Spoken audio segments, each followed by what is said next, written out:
Good morning, my all dear class 11th students. So, today we will discuss a new chapter named depreciation. So, what the depreciation is? What is the meaning of depreciation? Actually, when we use any asset, its value decreases, and that decrement is called depreciation. Suppose we have purchased a mobile for 20,000 rupees, and can we sell that mobile at same price after 1 year or after 2 years? No, we can't.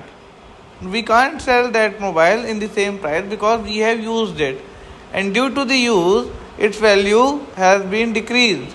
So this is called depreciation. Now let's come to the bookish meaning. In every business, there is a certain assets of a fixed nature that are needed to be conduct of business operation.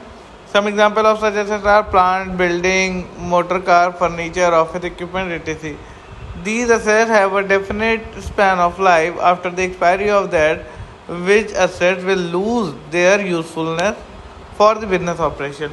It means it is saying that every business needs any type of asset. Business can't be done without any type of asset. Means there should be a building, furniture, etc.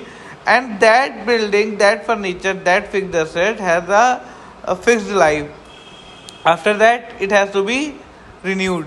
So due to constant use and expiry of time, termed as depreciation in the other words. In other words, the process of allocation of the cost of fixed asset over its useful life is known as depreciation. So this is the meaning of depreciation as we have discussed. Okay. Now let's move to some features of depreciation, characteristics of depreciation.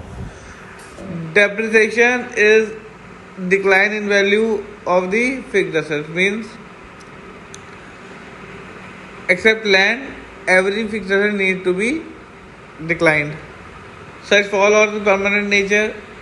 Once the value of an asset is reduced due to depreciation, it cannot be restored. Okay, it's very simple. Depreciation is a gradual and continuing process. Means it will continue. Okay.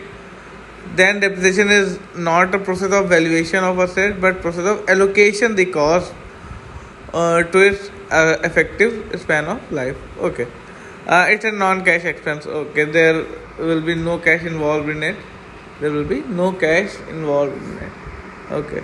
So now just simply move to the methods of depreciation. First of all, there is fixed installment method. In fixed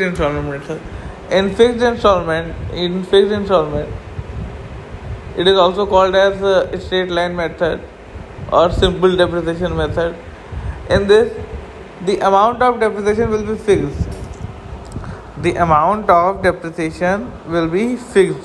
And that will be same in the following years. Then diminishing method. In diminishing method, amount of depreciation is not fixed. We have to calculate depreciation every year by the balance we got. Okay.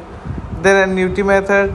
In it, decimal digit will be given, and by multiplying that decimal digit to the value of asset, we will get the depreciation. And there will also be a provision of interest in it. Then depreciation fund method. Means when we are investing the amount of depreciation to any other field. Then insurance policy method, we have taken an insurance policy for that asset.